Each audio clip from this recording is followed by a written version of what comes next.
Ayan, tingnan nyo. Ito. Kaya ang napakaganda talaga ng gawa ng Diyos. Gawa ng Diyos yan, oh. Yan, mga bunga na yan, oh. Makikita mo, ang ganda.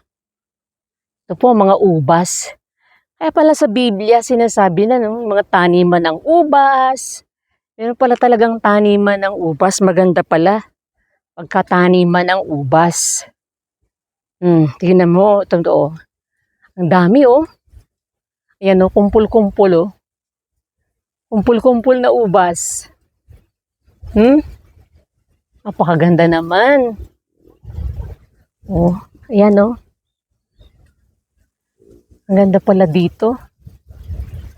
Ganito pala ang pangbunga ng ubas, oh. Kumpul-kumpul talaga siya. Oh, yan, oh, dami. Oh.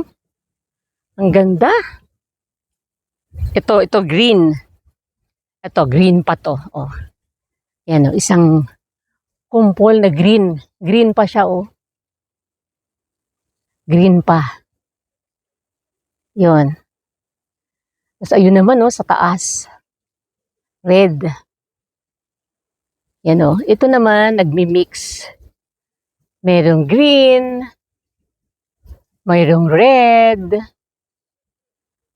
Ayan, oh. Ito, yan, oh. Ito, mga green din to. Dami. Ang ganda, oh. Dami, oh. Napakaganda naman. Nakakatuwa. Nakakatuwa, oh. Nakakatuwa. Ayan, oh. Ayan mo. Oh, ayan po, oh. Tingnan nyo. Tingnan nyo, oh. Ito, ang dami.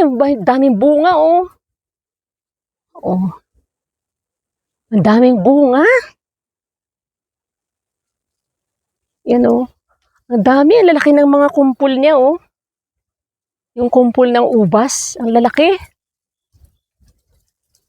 Oh. Ayan, oh. Ang lalaki ng kumpul. Nakakatuwa naman. Salamat sa Diyos. Nakita pa natin ito.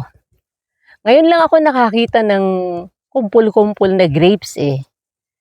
Ngayon lang ako nakapunta sa taniman ng grapes. Yan, nakita ko. Ang dami, oh.